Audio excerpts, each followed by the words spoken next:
Autodesk pour ingénieur civil. J'ai un diplôme d'ingénieur civil spécialisé en structure et ouvrage d'art, 5 ans d'expérience dans le domaine de génie civil.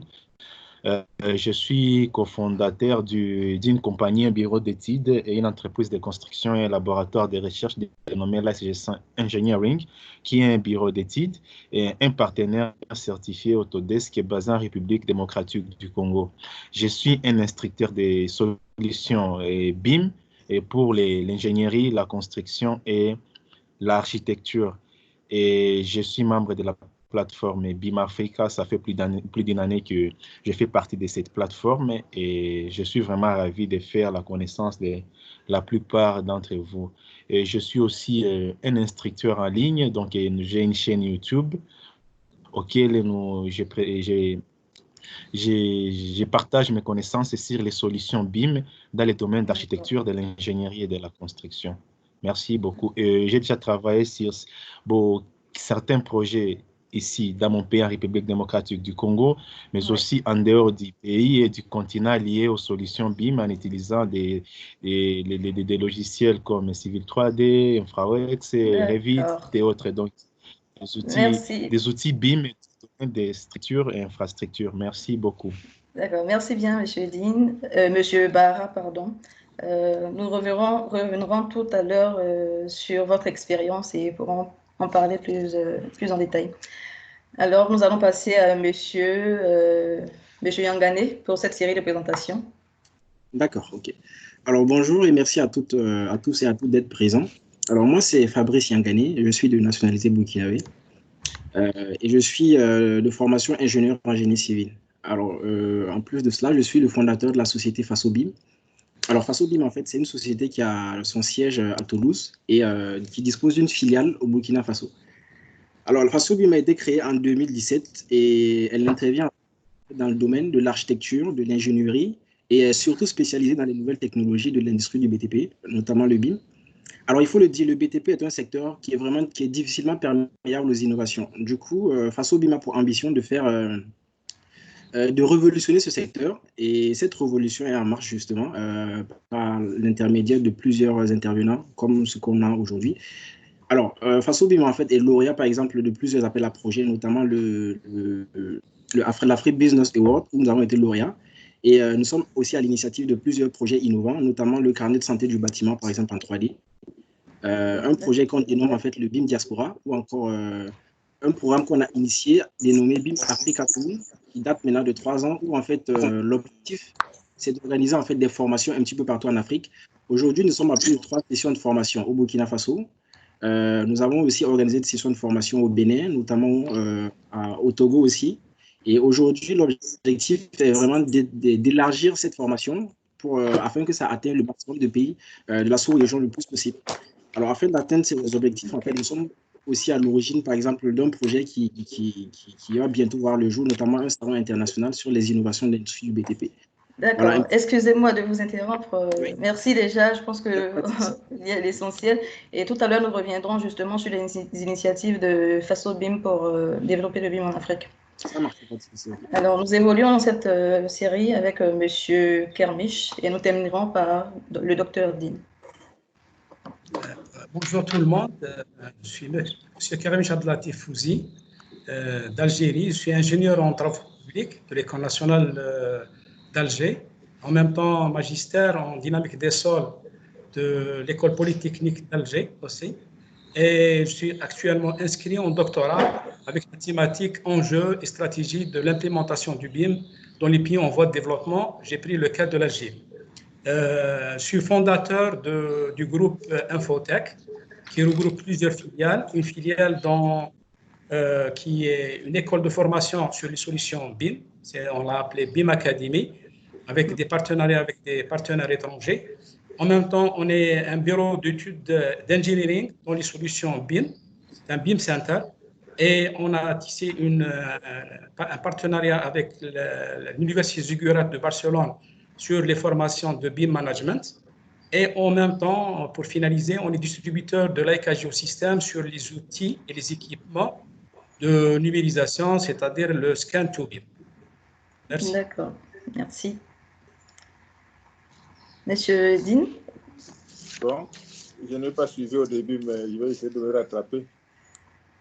Moi, je suis Camerounais américain. Dans mon jeune âge, j'ai eu un diplôme d'architecte à l'EPFL de Lausanne. Et après avoir passé une carrière internationale de Camerounais, je suis parti aux États-Unis où j'ai dû me reformer à Georgia Tech pour Talisman. En fait, moi, je l'appelle le fondateur du BIM parce que le BIM est né à partir d'un article simple en 1962, comment automatiser le design. Et lui, en 62, et lui en 72, il a créé le Building Product Model. C'est ça qui est devenu le BIM par la suite. Et j'ai eu le privilège de rencontrer, en fait, d'être son élève pendant des années. Mais je n'ai pas fait BIM dans l'intention d'aller directement l'appliquer. D'accord. Maintenant que je suis architecte, je voudrais l'utiliser pour faire des grands projets. Et comme j'ai fini, et pour dire que certains demandaient pourquoi BIM est important en Afrique. Nous devons, pour émerger, rentrer dans l'industrialisation. Et BIM est clé. Bien sûr. Voilà.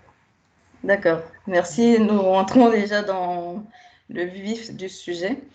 Il faut dire que, comme vous auriez pu le constater avec moi, la transition numérique s'est très vite imposée dans certains domaines, tels que l'automobile et l'aéronautique, par exemple, compte tenu des besoins de production en série de ceux-ci.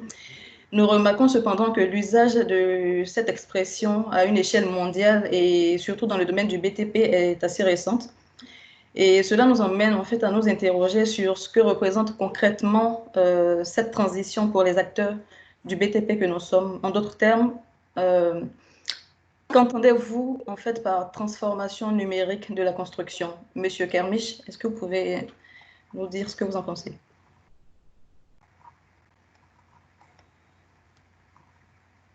On n'entend pas. Monsieur Kermiche, votre micro est désactivé, attendez. Ok, je m'excuse, Voilà. je m'excuse. Ça va, on vous entend maintenant. J'ai dit que maintenant, la transformation digitale, elle touche presque tous les domaines. Tous les domaines, soit en BTPH, notre secteur, soit les domaines de l'éducation, les domaines de la construction, l'industrie, tout. La communication. C'est vrai, pour nous, la transformation digitale, ce n'est pas l'acquisition des équipements ou des outils, mais c'est un changement de paradigme, c'est un changement de méthode de travail, c'est toute une culture qu'on doit inculquer pour faire la transformation. C'est un changement, un réel changement de toutes les méthodes avec lesquelles on travaille. Ce n'est pas l'acquisition de matériel informatique ou l'acquisition de logiciels ou l'acquisition d'Internet, mais c'est un réel changement de méthode et de paradigme. Je vous remercie. D'accord, merci. Monsieur Barra, est-ce que vous avez quelque chose à ajouter à cette vision de la transformation numérique de la construction? Monsieur Barra?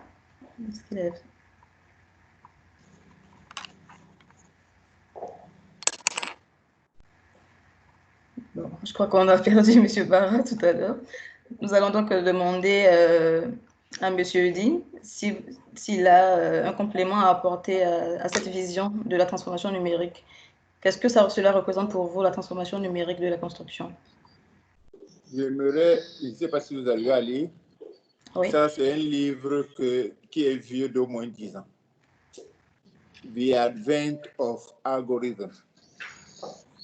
Tout ce qui est numérique, quand on dit nombre numérique, c'est 0,1. C'est l'informatique. Et quand nous ne comprenons pas ça comme ça, nous croyons que c'est l'utilisation des ordinateurs. Non, ce n'est pas ça. C'est aussi simple que ça. Et nous vivons l'ère de l'algorithme. Nous sommes sortis de l'ère de la littérature, comme on dit. D'accord. Et M. Dean, nous allons continuer avec vous. Quels sont, selon vous, les objectifs prioritaires de cette transformation? Les objectifs prioritaires, comme je l'ai dit avant, 1, c'est préparer nos pays aller vers l'industrialisation du bâtiment. Si je ne prends que le cas du bâtiment, et ici, Architecture, Engineering and Construction. C'est l'objectif numéro 1. Parce qu'on ne forme pas les ingénieurs et les architectes en Afrique pour qu'ils vérifient les R+, les 4 niveaux, les maisons particulières des gens. On doit les former pour produire pour la masse. Nous sommes la population qui croît le plus. Donc, il faut penser comment construire des logements en masse, à l'ordre de 500 000 par an. Et actuellement, l'Iran est capable de construire au Venezuela un programme de 2,5 millions de logements en 5 ans. Et ils utilisent ces outils. Sinon, ceux qui utilisent AutoCAD ou autres moyens, qui m'expliquent comment ils vont satisfaire des pays où la jeunesse de moins de 40 ans représente 60% de la population. Au Cameroun, les enfants de 30 ans, 40 ans vivent avec leurs parents parce qu'ils ne peuvent pas se marier et être indépendants, même quand ils ont les diplômes. D'accord. Nous en avons parlé tout à l'heure, sans forcément le présenter. L'une des solutions de transition numérique, justement, le plus prônée aujourd'hui dans le domaine de la construction, c'est le BIM. Et nous invitons M. Yangane à nous dire concrètement ce que représente le BIM. Alors, ok, merci. Alors déjà, il faut savoir que le BIM, en fait, c'est, comme nous le savons tous, bon, déjà, il faut faire comprendre certaines choses. C'est que le BIM, déjà, ce n'est pas un logiciel. Ça, c'est un point très important. Il y a beaucoup aujourd'hui qui pensent que le BIM, c'est un logiciel, mais ce n'est pas le cas. Alors, déjà, moi, je dirais le BIM, c'est une façon de travailler. Disons, c'est une méthode de travail qui sera basée sur la collaboration autour d'une maquette numérique. Du coup, BIM, dont l'acronyme anglais, c'est bien sûr Building Information Modeling. Néanmoins, le M, on peut l'assimiler à trois définitions, notamment modeling, modèle ou management. Alors, modeling pour modélisation, modèle pour la maquette numérique et management pour le management du bâtiment ou du projet de façon générale. Alors, c'est une méthode de travail où chaque acteur de la construction va créer, renseigner et utiliser cette maquette en fait et en tirer les informations dont il en aura besoin pour son métier. En retour, la maquette, en retour, il va alimenter cette maquette avec de nouvelles informations afin d'aboutir au final en fait, à un objet virtuel qui sera renseigné, d'où l'information du BIM qui est très important, c'est le I. C'est vraiment l'information que va contenir les maquettes numériques. Du coup, on aura au final un objectif virtuel qui sera renseigné, représentatif de la construction, de ses caractéristiques géométriques et des propriétés du comportement. Donc, BIM, c'est plus un processus et une maquette numérique. Voilà. Du coup, on travaillera en collaboration justement autour d'une maquette numérique en 3D qui sera informée et bien sûr. Merci. D'accord. Pour aller plus loin justement dans cette phase de définition du BIM, nous savons aujourd'hui qu'il existe plusieurs niveaux de BIM justement en fonction du mode de travail et du processus collaboratif mis en œuvre entre les différents intervenants sur un projet. Monsieur Barra, si vous êtes encore avec nous, pouvez-vous nous dire aujourd'hui le niveau de BIM le plus utilisé et les outils qu'il nécessite?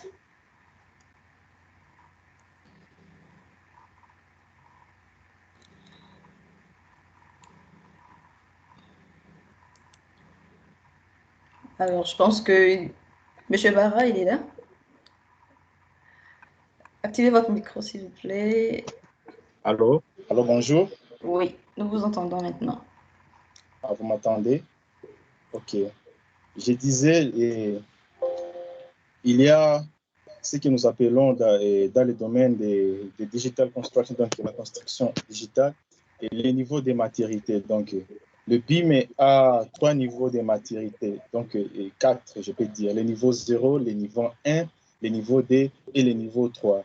Donc, le niveau 0, donc, le niveau 0 du BIM, c'est juste ce que nous appelons des dessins. Donc, c'est juste des lignes, donc, des cercles, des des triangles, des lignes qui représentent, qui illustrent graphiquement une maison ou un plan d'une maison. Par exemple, ceux qui utilisent AutoCAD, vous voyez que quand on veut travailler dans AutoCAD, il y a toujours l'espace dessin là pour créer la porte et la fenêtre, tout ça, il faut utiliser des lignes. Donc, ce sont des géométries primitives, donc,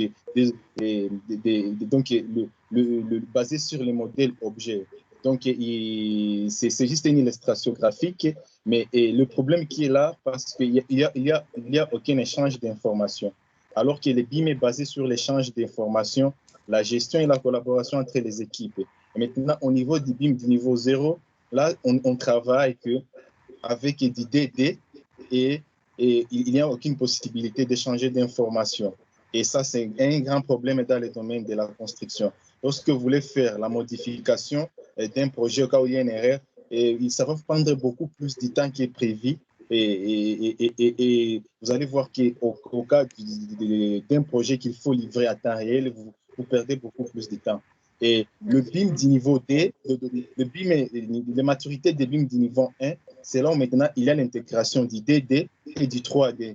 Donc là maintenant, sur le modèle objet D2, on a ajouté le volume 3D. Donc vous pouvez maintenant réaliser des volumes 3D. Et là, vous pouvez échanger juste des informations moyennant soit des supports électroniques ou soit imprimables et tout ça. Mais jusque-là, il n'y a pas vraiment un grand niveau de collaboration. Et l'Afrique, souvent la plupart des pays d'Afrique francophone sont toujours dans cet intervalle-là, le BIM du niveau 0 et du niveau 1. Maintenant, l'objectif de cette session, c'est cette transformation numérique que nous voulons parler, c'est appeler aux entreprises, aux professionnels d'émigrer, ce que nous appelons le BIM niveau D. Donc, c'est là où il y a la collaboration. Donc, c'est là où il y a une collaboration entre les équipes, donc ce que nous appelons en anglais Architect Information Model. Donc, il y a la collaboration entre les architectes, les ingénieurs structures et les contractants et les project managers. Donc, il y a cette collaboration-là. Donc, les BIM du niveau D permettent une collaboration, mais via des standards, parce que les BIM n'est pas seulement une technologie. Les BIM est au-delà d'une technologie. Les BIM, c'est aussi des processus, des protocoles et des standards, des normes mises en œuvre pour permettre la coordination, la gestion et aussi l'échange des informations et les données relatives à un modèle 3D design. Donc, les BIM, c'est un processus basé sur un modèle 3D et qui permet au moins tous les acteurs de collaborer sur un modèle, tous les acteurs clés pour un projet d'échanger d'informations. Et ce qui a été beaucoup plus remarqué dans le domaine du génie civil et dans le domaine de la construction, du fait qu'il n'y a pas vraiment la collaboration entre différentes équipes, cela a un impact sur les coûts et sur le coût de l'ouvrage. Donc, le budget est grand du fait que les informations, donc quand moi je suis un ingénieur à structure et un architecte me donne une information, du fait qu'il n'y a pas de plateforme de collaboration, il n'y a pas assez de standards, de protocoles pour échanger des données, pour échanger des informations directement, il y a un problème d'audition. Donc, je dois exécuter, par exemple, des instructions qui sont contraires à ce qui est prescrit par l'architecte. Et cela a toujours eu un impact sur le coût de l'ouvrage. Le fait qu'on a déjà construit et détruit, vous voyez combien de fois ça va peser sur les budgets. Alors, les BIM viennent apporter une solution. Oui. Nous comprenons effectivement dans vos explications que le BIM de niveau 2 auquel on aspire aujourd'hui dans les pays francophones se fait justement avec des outils collaboratifs, c'est-à-dire des logiciels qui permettent d'échanger des maquettes avec des formats qui sont compatibles avec plusieurs logiciels différents, et également des plateformes collaboratives sur lesquelles tous les intervenants pourront justement déposer les informations de leur maquette propre pour les mettre à disposition justement de toutes les personnes qui interviennent.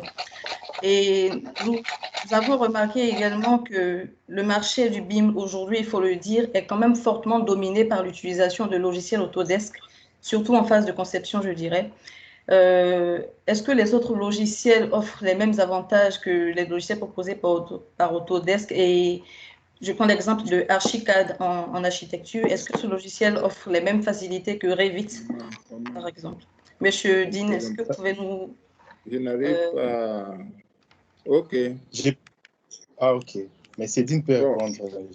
Oui, je peux répondre. Mais moi, en fait, j'étais en train de flasher mon écran pour vous montrer que... Pardon. 2 secondes. Pour montrer que le BIM, l'évolution du BIM a quelque chose à voir avec l'évolution de l'Internet. 2 secondes. Je voulais vous faire cette remarque-là parce que si on ne réfléchit pas ça avec comme background, on a la peine à comprendre le BIM. Quand l'Internet est né, il y a 30 ans, nous, on croyait que c'était juste pour poster les images et les textes. Personne ne pensait à l'e-commerce. Et le BIM, maintenant, en suivant la même évolution, c'est ce qu'on voit ici, utilise les mêmes outils de programmation pour qu'on stocke les données du bâtiment dans une database, une base de données, à partir de laquelle n'importe qui peut utiliser en temps réel l'information sur la vie du bâtiment et la construction. C'est ça qui est le plus important. Maintenant, quand on revient sur, qu'on appelle ça, de Archicad à Allplan, parce que les Africains francophones adorent ce que d'autres ont créé pour qu'ils aient le choix de choisir. Je dis que c'est une mauvaise démarche. C'est Autodesk qui a financé BIM. Autodesk a une université en Amérique pour faire de la recherche sur BIM. C'est quand ils créent quelque chose que les autres copient. Donc, comme disait un économiste, quand on est des pays défavorisés, on ne peut pas se permettre d'importer des voitures de chaque marque parce que quand ça tombe en panne, tu achètes une autre. Tu n'as pas les pièces de rechange. Il faut que de l'Afrique, nous comprenions que si on tape dans l'Internet les 10 premiers outils BIM, les 6 premiers sont des produits d'Autodesk. Ça, il faut le savoir. Donc, nous devons, en tant qu'Africains, aller négocier avec eux en groupe pour dire que si vous êtes les meilleurs, négocions avec vous pour qu'on ait des avantages comparatifs. Sinon, en tant que faiblards et en tant que des gens qui sont prêts à jouir seulement de la consommation, on va s'éparpiller et on n'aura jamais d'impact sur ces outils-là qui ne nous servent pas a priori. Je voulais juste signaler ça. Ils sont pas faits pour nous. C'est le thème de ma conférence en réalité. C'est pas les ready-made qu'on va porter.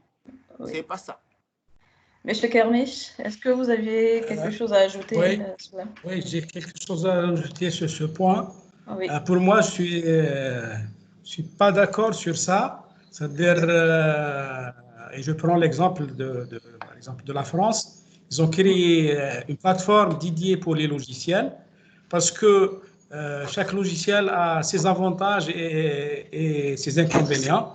Donc, il ne faut pas se limiter à un seul éditeur. Il faut être clair sur ça. Il faut donner l'embarras de choix pour les professionnels et pour les utilisateurs pour déployer tous les avantages de tous les logiciels parce qu'il y a des logiciels qui sont très forts en architecture, il y a des logiciels qui sont très forts en génie civil, il y a des logiciels qui sont très forts en industrie. Donc, il ne faut pas limiter le choix des opérateurs sur un seul logiciel. La France a mis une plateforme qui contient presque 110 éditeurs. Donc, c'est laisser le choix et en même temps laisser les jeunes africains de se développer avec ces outils. Il ne faut pas limiter le champ de l'utilisation. Et au contraire, pour moi, je propose de créer une plateforme africaine pour faire les comparaisons, pour faire les choix, pour faire même tisser des relations avec les centres de recherche, avec les universités et développer les solutions avec les chercheurs, avec les utilisateurs, avec les étudiants, avec les enseignants universitaires. C'est laisser le champ de la diversité il ne faut pas limiter et éviter le monopole du marché. Et le monopole, c'est pas dans l'intérêt, c'est pas dans notre intérêt de monopoliser le champ du développement et le champ de l'utilisation. Je vous remercie. Merci. Vous l'aurez compris, justement, il existe... Je pourrais intervenir un peu? Oui, tout à l'heure, monsieur Dr Dean, tout à l'heure. Nous avons compris effectivement qu'il existe... Moi, je ne suis pas d'accord. Ah, d'accord. Nous avons compris effectivement qu'il existe plusieurs logiciels, plusieurs outils d'éditeurs différents justement pour le BIM. Présentement sur le marché, nous l'avons dit tout à l'heure, c'est Autodesk qui est prioritaire, on va dire, qui est le plus influent.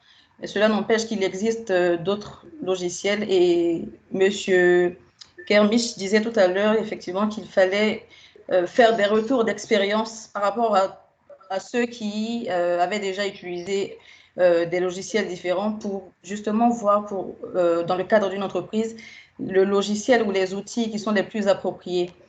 Monsieur Barra, vous avez une intervention justement sur ce point. Oui, je voulais juste intervenir par rapport à ce que M. Kermisch a dit. En fait, il a totalement raison. En fait, il n'y a pas seulement que Autodesk comme éditeur de solutions BIM. Il y en a beaucoup. Et il y a comme a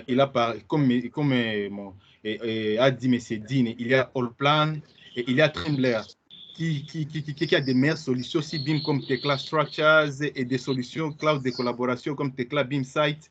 Et il y a aussi Bentley et il y a aussi CSI. Il y a Procon, il y a Sophistic, il y a plusieurs éditeurs. Maintenant, nous parlons de la réalité africaine. C'est par rapport à l'accessibilité. L'accessibilité de ces solutions-là par rapport à Autodesk donne la possibilité d'accéder à ces solutions plus facilement que par rapport à d'autres éditeurs. Vous voyez, avec Autodesk, d'abord, vous avez cette possibilité d'avoir une licence étudiante. Vous voyez, avec cette licence étudiante, vous pouvez travailler avec une solution Autodesk sans pour même pas acheter un logiciel. Déjà, le fait d'acquérir une licence étudiante pour 3 ans, ça donne au moins la possibilité aux Africains aussi de développer leur potentiel dans le domaine des solutions BIM. Si vous voyez très bien à ma petite expérience, vous verrez que dans l'Afrique francophone, beaucoup d'Autodesk prend le dessus de la main du fait que ces logiciels sont facilement d'abord accessibles et on peut les trouver facilement, et on peut facilement les acquérir. Par rapport à d'autres éditeurs, et vous voyez que c'est très difficile d'acquérir ces solutions. Mais aussi, l'interface des solutions Autodesk. Et c'est plus facile la mise en main. Autre chose, oui, la plupart des logiciels, la plupart d'autres éditeurs, comme je parle de Sophistic, et Bentley, CSI, et Trimble, et Allplan, et Procon et les autres, ou Drupal. Le problème est que là, c'est le logiciel, la langue. Vous voyez, avec les solutions Autodesk, il y a la langue française, mais la majorité d'autres éditeurs, ils limitent la langue. Il y a que l'anglais et les autres langues. Vous voyez d'abord déjà, le facteur langue déjà crée à ce que la plupart des Africains ici, des zones francophones, ne s'intéressent pas à d'autres éditeurs. Mais cela n'empêche pas qu'aux gens, par exemple, des pays anglophones comme le Nigeria, ils utilisent d'autres éditeurs comme Prota et ainsi de suite. Mais par rapport à la réalité en face, Autodesk prend la décision dans le monde francophone du fait que d'abord, ils ont des représentativités, ils ont des revendeurs, ils sont représentés. Vous voyez, Autodesk est plus représenté dans toute l'Afrique. D'abord, c'est leur politique. Vous voyez, ça, c'est un avantage. Pendant que d'autres éditeurs n'ont pas de représentativité. En tant que revendeur de solutions, Autodesk est un instructeur et avec l'expérience que j'ai, j'essaie un peu de faire des recherches pour voir, par exemple, quelle est l'entreprise sur le continent qui représente la compagnie Archicad. Je n'ai pas trouvé. J'ai cherché, par exemple, Bentley et d'autres solutions. Je n'ai pas trouvé. Mais quand j'ai tapé Autodesk, il y a IDEAT Technology, il y a Worldview, et il y a FIJ, il y a beaucoup. Autodesk a beaucoup de représentants en Afrique et cela déjà, ça facilite aux gens d'avoir une accessibilité et aussi l'information sur les solutions BIM. C'est un peu ça, c'est ce que je voulais un peu apporter comme... Merci, M. Barra. Effectivement, nous avons Oui, monsieur Kermiche, allez-y, mais rapidement dessus pour que nous... Juste une remarque, je suis revendeur Autodesk en Algérie. Donc, c'est-à-dire, j'ai parlé sur avoir l'esprit ouvert pour toutes les solutions. C'est-à-dire, il ne faut pas se limiter à un éditeur parce qu'on va limiter l'ouverture des solutions pour les professionnels. Ce que je voulais dire. C'est-à-dire, je suis revendeur Autodesk, mais j'aimerais bien avoir la démocratie dans l'utilisation des logiciels. C'est ça ce que je voulais dire. Compléter rapidement, par rapport à tout ce qui a été dit, effectivement, je rejoins monsieur Abdelatif. Alors, effectivement, je pense qu'il ne faut pas limiter en fait, l'utilisation d'un autre logiciel.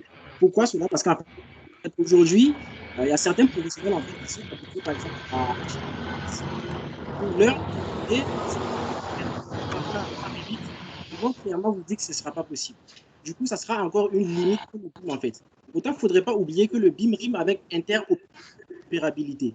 C'est-à-dire, quel que soit le logiciel dans lequel je travaille, je dois être en mesure de collaborer avec les autres. Du coup, pour moi, il est important de mettre en avant, voilà, il ne faut pas privilégier forcément un logiciel en particulier. Laisser le choix à chaque personne, à chaque professionnel, et chaque professionnel, en fait, en fonction de ses capacités, aussi de ses, comment dirais-je, de ses connaissances dans le logiciel, en fait, voilà, de faire son choix. Et moi, c'est ce que je voulais ajouter. Merci. D'accord. Je pense que nous avons tous pu nous faire plus ou moins une idée ou un avis sur ces questions. Avec le succès actuel que connaît le BIM, justement, et son expansion rapide, Monsieur Kermiche, selon vous, quel est l'avenir des ingénieurs et architectes ou autres acteurs même du domaine du génie civil qui travaillent encore sur le BIM de niveau 0 ou 1? Oui. Pour les ingénieurs et les architectes qui travaillent déjà avec les méthodes traditionnelles, c'est-à-dire, en principe, c'est une adaptation au changement. C'est-à-dire, ce n'est pas une perte sauf pour les gens qui veulent rester dans leur zone de confort, qui ne veulent pas faire leur transformation, automatiquement, ils vont perdre un sens de leur existence. Donc, c'est très important de comprendre que la transformation digitale, elle ne va pas écarter les spécialités, elle va pas. C'est une adaptation, c'est un réarrangement, on peut dire, des rôles. Maintenant, les gens qui ne veulent pas se transformer, automatiquement, ils vont disparaître. Mais les gens, un architecte ou un ingénieur qui va faire sa transformation, qui va se former, qui va faire un changement dans ses connaissances, automatiquement, il va trouver sa place dans ce changement. Maintenant, il y a des multinationales, exemple Kodak, Nokia, c'est des géants qui n'ont pas fait leur transformation digitale, ils ont disparu de la scène mondiale. Alors, par contre, il y a des jeunes, des plateformes des jeunes, exemple Facebook, Amazon, Airbnb, avant 20 ans, ils n'existaient pas. Mais c'est la transformation digitale qui les a placés sur la scène. Maintenant, c'est les géants du monde. Donc, ce n'est pas une perte de poste ou quelque chose comme ça, mais c'est une adaptation de la spécialité ou du poste. D'accord. Docteur Dean, vous avez quelque chose à ajouter? Moi, je suis convaincu que les conservateurs ont déjà gagné. Donc, continuez le débat. Je ne suis pas... Je ne sais pas. Quelqu'un qui utilise Archicad, qui lui dit qui est le propriétaire d'Archicad, il ne peut pas te dire. Nous sommes le continent qui a le minimum de cadres. À supposer que dans mon atelier, il y ait 4 architectes qui travaillent sur 4 plateformes différentes. Comment on va coopérer? C'est des questions simples. L'interface AFC, je ne sais pas si vous en avez entendu parler. C'est là qu'on teste les capacités à changer de plateforme. Donc, on ne peut pas se permettre de suivre n'importe qui parce qu'on a le choix. Quand on est dernier dans une catégorie, on s'aligne sur le plus fort au lieu de se comparer aux voisins. Et c'est ça le drame de l'Afrique. Nous voulons nous comparer à plus faible que nous tout le temps, alors que moi, je dis bien, on a la capacité de faire la compétition et pour ça, il faut faire des sacrifices. Et on n'est pas prêt à le faire. Bon, je pense que nous avons effectivement compris votre position, comme celle des autres intervenants tout à l'heure sur ce point.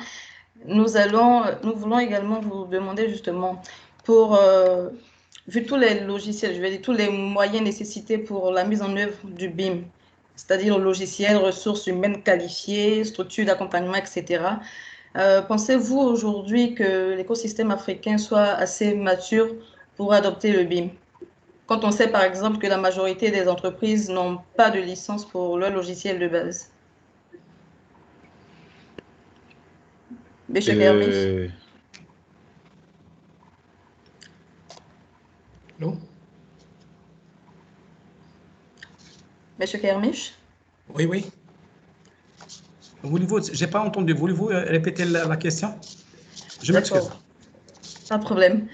Nous disions que vu tous les moyens nécessités pour la mise en place du BIM, logiciel, ressources humaines qualifiées, structures d'accompagnement, etc., pensez-vous réellement que l'écosystème africain aujourd'hui soit assez mature pour l'adopter? Monsieur Barra, vous vous préparez parce que vous pourriez intervenir sur cette question rapidement. Oui, on peut dire, et nous, on a un retour d'expérience sur ça, on peut dire que l'écosystème n'est pas mature, mais on doit créer notre écosystème. C'est-à-dire, cette conférence, déjà, elle entre dans la création de cet écosystème et créer la maturité de l'Afrique. Il y a des atouts qu'on a en Afrique. On a un pourcentage énorme en ressources, en jeunesse. C'est-à-dire avec laquelle on peut créer cet écosystème. C'est vrai, c'est-à-dire on n'a pas la maturité, mais on doit créer cette maturité, on doit créer cet écosystème avec déjà les initiatives qui se créent maintenant et peut-être dans les prochaines années, et on aura notre maturité et peut-être cet environnement qui change très rapidement, surtout l'année en cours et les prochaines années. Donc, c'est une opportunité pour nous, pour l'Afrique, de créer cet écosystème et de, on peut dire, accélérer cette maturité. Maintenant, on doit penser à accélérer, à réduire le timing dans la création de cette maturité. C'est en principe la stratégie qu'on doit placer pour réduire le temps pour cette maturité et pour créer un écosystème favorable pour la transformation digitale dans la construction. D'accord. Quand on regarde justement des résultats d'études en 2017 qui estimaient le marché mondial du BIM à un peu plus de 1700 millions de dollars américains et qui font justement une estimation également pour la période fin 2025 à 5470 millions de dollars. On se demande si l'implémentation du BIM va être un choix ou finalement une obligation internationale. Monsieur Bahara. Ok, je peux intervenir sur ce point. En fait, l'implémentation des BIM ou l'adoption des BIM au sein de l'écosystème africain, pour moi, je peux dire que ça doit être l'obligation. Pourquoi ça doit être une obligation? En fait, l'Africain est toujours en retard par rapport à l'avancement de la technologie. Et nous devons toujours être aux mêmes lignes des rails avec d'autres qui avancent. La France a adopté BIM, ce n'est pas longtemps. La France a adopté BIM en 2010 et en 2017. Ça veut dire que jusque-là, il n'y a que 3 ans. Et pourquoi pas nous? Parce qu'avec les BIM, c'est un grand avantage pour l'écosystème africain. Le fait qui est d'abord de faire des livrables en 3 dimensions. Le fait là de collaborer. Le fait là d'avoir des outils qui vous permettent de réduire des erreurs dans votre choix, pour ce qui est des coûts, pour ce qui est de l'estimation, pour ce qui est des modélisations, pas de travail répétitif. Pour nous, c'est un gain de temps pour les Africains. Ça doit vraiment être une obligation parce que les BIM, on doit s'en approprier. C'est une technologie qu'on doit s'en approprier.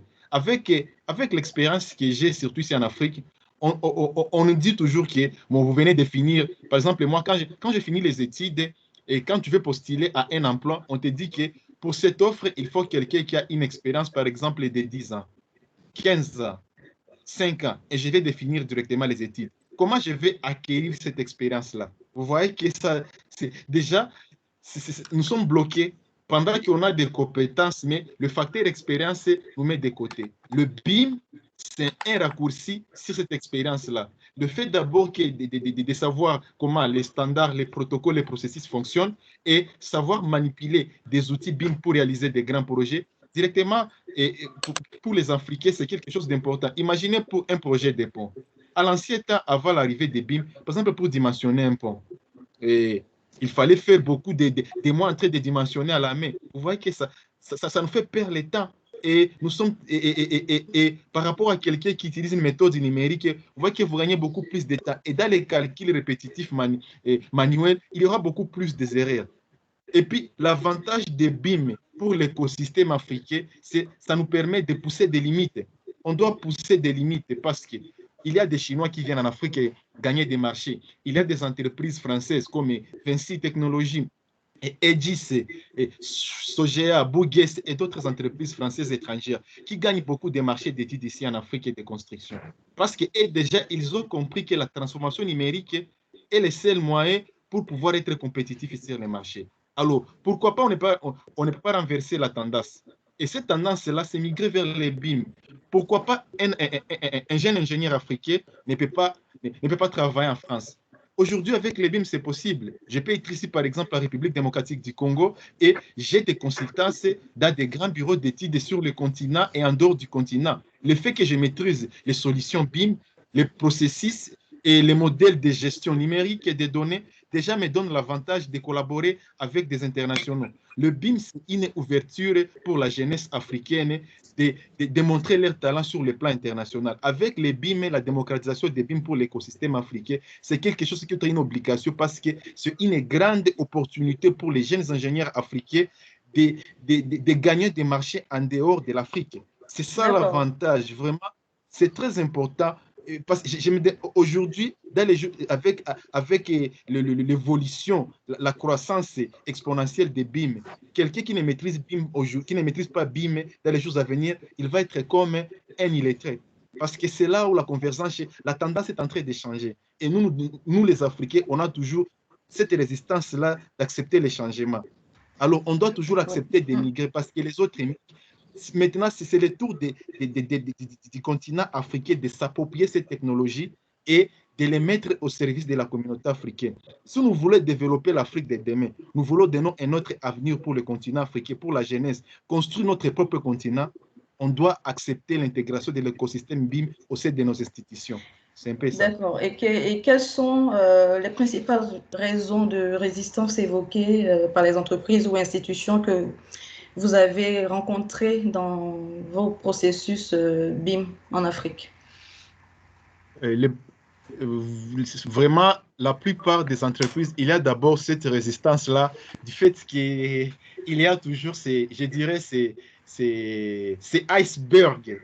Donc, entre nous, les ingénieurs, les architectes de la nouvelle génération et ceux de l'ancienne génération. Donc, et ici en Afrique, on dit d'abord, nul n'est prophète chez soi. Et quand toi, tu viens là, un petit là qui a fini, ils se disent non. Mais ce petit-là, il va nous parler des BIM, mais on l'a vu grandir. On l'a vu grandir, nous l'avons porté dans nos mains, nous l'avons porté dans les bras. C'est un petit, qu'est-ce qu'il va nous dire de lui? Déjà, le fait que je suis d'abord africain, noir, et je vais parler des choses qui est atteinte comme mythe, directement, ça crée une collision. Il faut quelqu'un qui soit du Maghreb ou quelqu'un qui soit de la France, quand il lui parle des BIM, il va beaucoup plus lui faire confiance qu'un Africain, qui est ton propre frère. Et c'est ça le plus grand problème pour nous, les Africains. Nous ne nous soutenons pas et on ne fait pas confiance aux initiatives que nous faisons.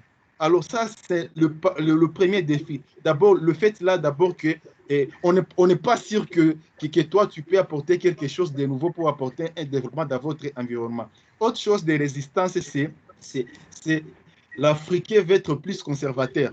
Lui, il est toujours là, il se dit qu'avec toute la formation que j'ai prise à la fac, et j'ai fait 20 ans de carrière dans les domaines, par exemple, d'architecture. Moi, je me sens très bien, par exemple, à travailler avec les BIM du niveau 0, avec AutoCAD, tu vois. Mais il oublie une chose, qu'il y a d'autres solutions comme Revit. Ce qu'il peut faire 5 à 7 jours dans AutoCAD, il peut faire ça dans 30 minutes avec Revit. Et c'est là directement, ça bloque cette résistance-là d'être plus conservateur et cette résistance-là de ne pas accepter les changements. Ça bloque beaucoup d'entreprises. Et autre chose, c'est lié aux monnaies. Donc, le coût, l'acquisition de ces solutions-là BIM. D'accord, on va y revenir tout à l'heure pour le coût justement de l'acquisition des solutions BIM. Docteur Dean, est-ce que vous avez quelque chose à ajouter par rapport à ces raisons de résistance à la transition au BIM? J'aimerais d'abord vous dire que moi, je me considère plus africain que ceux qui prétendent être africains. J'ai 71 ans. Donc, normalement, je devais m'en tenir au crayon, au rapido, on les appelait dans le temps. J'ai eu le temps de faire cette transition. Je suis professeur, associé professeur aux États-Unis. J'ai un PhD de computation du design. Donc, je ne parle pas en l'air. Il faut qu'on se mette une chose. Ceux qui pensent qu'ils vont trouver du travail, la première chose qu'ils doivent faire, c'est d'ouvrir les sites des grands employeurs, les plus grandes firmes d'ingénierie en Afrique du Sud. WSP, ça a 32 000 personnes. Éthiopie, aux États-Unis, ça a des milliers de personnes. Quand on tape sur Google, ils vont te dire qu'on ne veut recevoir que les demandes de gens qui utilisent BIM, base, Revit. Donc, il faut comprendre, sur 10 gros employeurs en architecture dans le monde, 9 utiliseront dans leur job offer Revit. Donc, je ne parle pas en l'air. Actuellement, ceux qui parlent de Archicad, par exemple, ils ne savent pas que Vectorworks en Allemagne a acheté Archicad. Ils ne le savent pas. Donc, quelqu'un qui a déjà vendu sa voiture, il veut te la vendre. Tu fais comment? Tu refuses. C'est pour ça que je dis, au lieu de nous disperser, allons vite pour orienter les jeunes Africains qui veulent trouver du travail dans le futur ou créer les choses les plus importantes pour eux. Ils fassent de l'effort pour apprendre BIM, Revit, parce que c'est là qu'il y a le capital. D'accord. Monsieur Kermiche, vous qui avez une certaine expérience du BIM en Algérie, par exemple, à travers votre école MBIM, pouvez-vous nous dire rapidement quelques raisons de résistance des personnes que vous avez pu rencontrer dans cette démarche? Oui. On a eu deux expériences.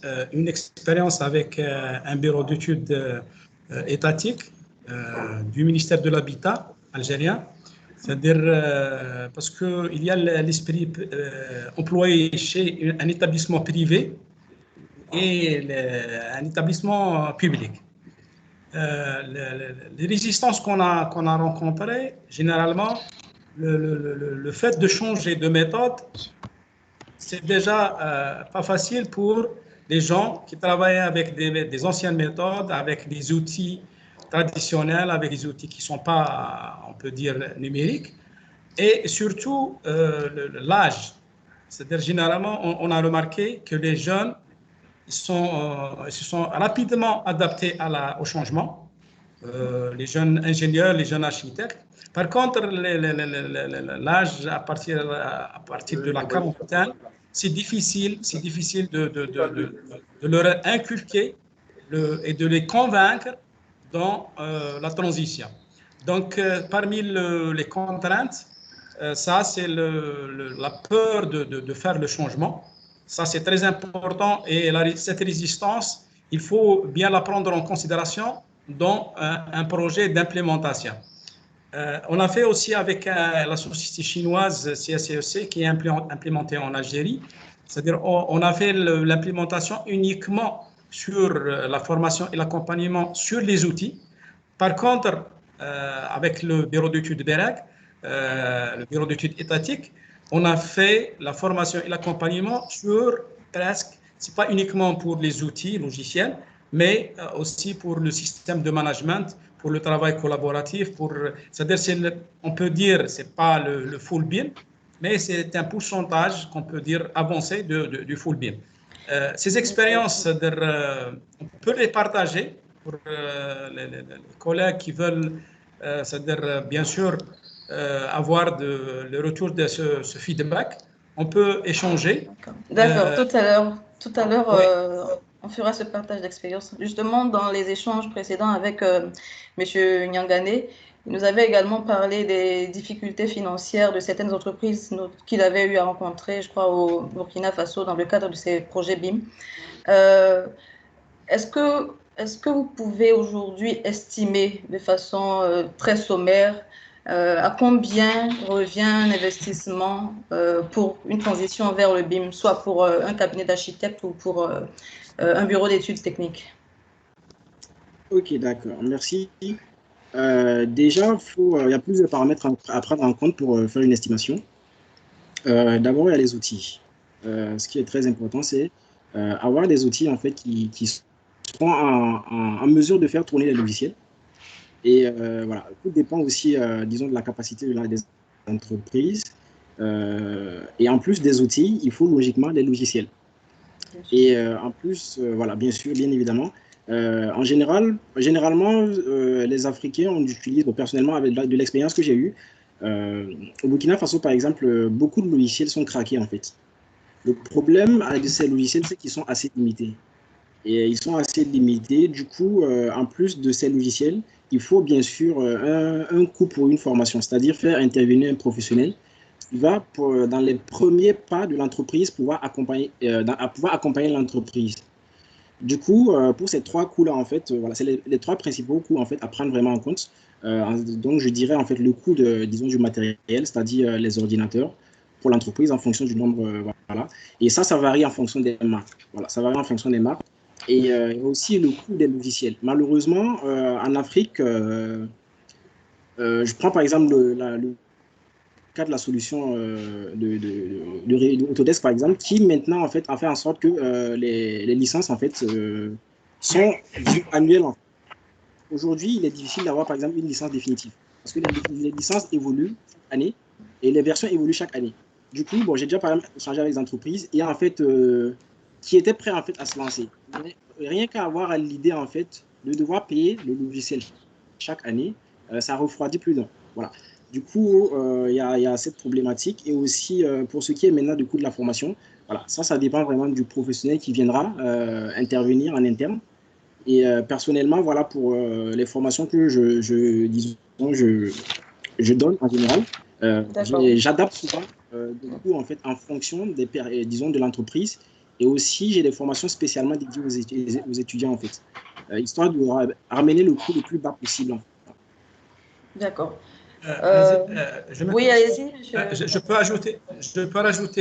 Oui, très rapidement. Je peux rajouter à ce qu'a dit Fabrice. C'est-à-dire le coût dépend aussi de la dimension de l'établissement, de l'entreprise qui veut faire l'implémentation.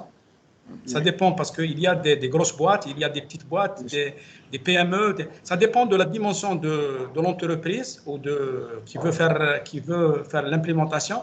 Et un autre point, ça dépend de l'engagement ou le taux de transformation que veut faire l'entreprise ou le bureau d'études.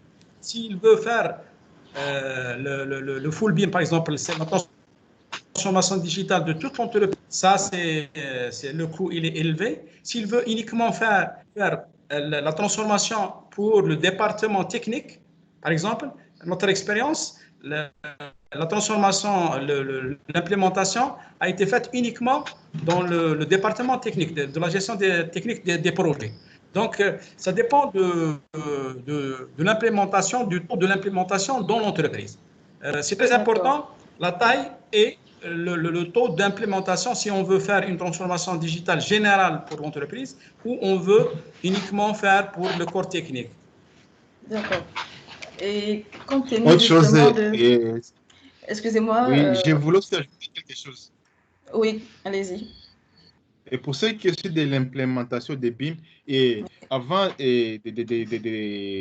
qu'une entreprise puisse migrer vers les BIM, il est ce que nous allons appeler aussi il faut aussi détecter les défis internes et les défis externes. Donc il faut voir d'abord que l'entreprise, quelle est sa capacité financière.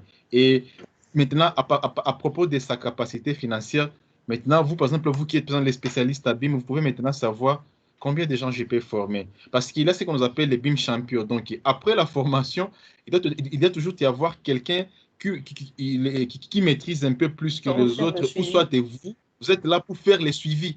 Parce que les problèmes que nous avions rencontrés souvent quand on est en train d'aider aux entreprises, quand ils veulent faire des transitions digitales, et que certaines entreprises ou certains instructeurs, BIM comme moi, quand ils font des formations, ils s'arrêtent seulement à ça. Après la formation, ils partent. Ils oublient que les personnes qui migrent déjà vers la transition digitale ont beaucoup de difficultés. Il doit y avoir une période de suivi pour vraiment se rendre compte que réellement ils ont vraiment implémenté le BIM au sein de l'entreprise et déjà ils comprennent l'enjeu et comment ils peuvent les aider au cas où il y a des problèmes. Parce que ça aussi, c'est parmi les facteurs qui causent à ce qu'ici en Afrique, beaucoup de PME, petites moyennes entreprises, hésitent vraiment de migrer vers les BIM parce que c'est le coût D'accord, sur l'investissement. oui, effectivement. Oui. Nous Quand avons ils mettent compris de justement l'argent, que le coût est vraiment très spécifique justement dans cette transition vers le BIM parce que tout dépend de l'objectif de l'entreprise, du niveau de BIM que cette entreprise veut atteindre et justement des choix de logiciels aussi d'implémentation et de suivi technique justement dans cette migration. Mais pour ce qui est des difficultés pour certaines entreprises d'accéder aux solutions BIM à cause de la limite financière, on va dire, quelles sont les solutions que vous pouvez préconiser pour faciliter, par exemple, aux PME, cette transition numérique et également de pouvoir s'autofinancer? OK. Pour répondre à cette question, d'abord, moi, je suis un consultant Autodesk, mais aussi un revendeur des solutions Autodesk sur le continent africain. Au fait, par rapport à la politique, par exemple, comme l'éditeur Autodesk, il a compris une chose. Pour faciliter aux Africains d'acquérir des solutions BIM, il a essayé un peu de réduire le prix le plus bas adapté aux réalités africaines. Donc, un logiciel qui coûte 5 ou 10 fois en Europe, en Afrique, on essaie de réduire le coût même à 65% pour acquérir ces solutions-là BIM. Aujourd'hui, ça facilite maintenant tout le monde parce que la plupart des gens peut-être se disent que c'est cher, mais ils ont ce manque-là d'informations. Ceux qui veulent en savoir plus peuvent me contacter et je peux leur beaucoup plus expliquer parce que nous les faisons, nous sommes en train de faire des éducations sur les solutions BIM et beaucoup déjà, d'abord, le fait que d'abord, ils n'ont pas l'information et ils pensent que c'est cher. Pour votre information, par exemple, l'éditeur Autodesk pour les continents africains a réduit les prix de ces solutions pour permettre à tout le monde d'y accéder. Le même logiciel qui coûte très cher en Europe ou en Amérique, vous pouvez avoir les mêmes logiciels ici en Afrique, mais à un prix adapté aux réalités africaines. Ça vraiment, c'est quelque chose que je peux quand même louer, une façon de permettre aux PME d'accéder aux solutions Autodesk, au moins par rapport à leur capacité financière. D'accord.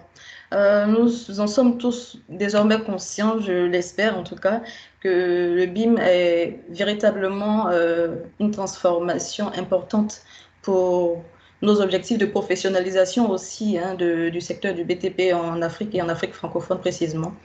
Je pense que nous sommes aussi d'accord sur le fait que l'adoption du BIM en Afrique francophone gagnerait à ne pas être juste une méthode de travail copiée sur les autres continents, mais une transformation pertinente en accord avec nos priorités de développement économique. Et pour cela, quels sont selon vous les aspects spécifiques à prendre en compte pour réussir cette transition, Monsieur Dean? Dans nos échanges derniers, vous aviez parlé, enfin, vous aviez émis l'idée de créer une bibliothèque d'objets pour les Africains. Est-ce que vous pourriez nous en dire un peu plus? Est-ce qu'il est présent, Dr Dean?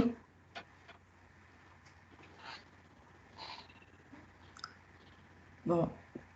Monsieur Kermiche, est-ce que vous iriez dans le même sens que Monsieur Dean pour dire que nous avons besoin d'une bibliothèque d'objets propre au projet africain?